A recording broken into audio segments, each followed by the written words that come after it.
আমদানি নির্ভর মশলা জিরার আবাদ করে সফলতা পেয়েছেন কুষ্টিয়া জেলার কৃষকরা। কৃষি বিভাগ থেকে প্রশিক্ষণ, বীজ এবং সার পেয়ে আবাদ বাড়াচ্ছেন তারা। আমদানি নির্ভরতা কমাতেই এই মশলা উৎপাদন বাড়ানোর জন্য আরও বড় উদ্যোগ নেয়ার কথা বলছেন বিভাগের কর্মকর্তারা।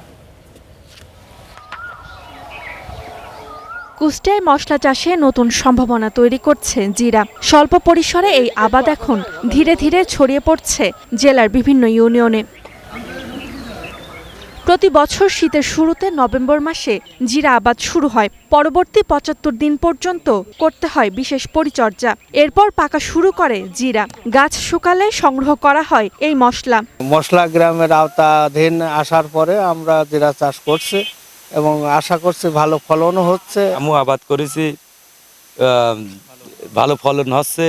কৃষি বিভাগ বলছে জিরা একটি উচ্চ মূল্যের আমদানি নির্ভর মশলা, তাই এর আবাদ বাড়াতে নেওয়া হচ্ছে নানা উদ্যোগ। আমরা পূর্বে শুনতাম যে ইরান থেকে জিরা আসে বা ভারত থেকে জিরা আসে, কিন্তু আমরা এখন সেই জিরাটা আমাদের বাংলাদেশের মাটিতে চাষ হচ্ছে।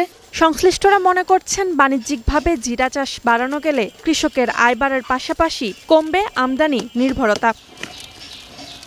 Desk report, star news.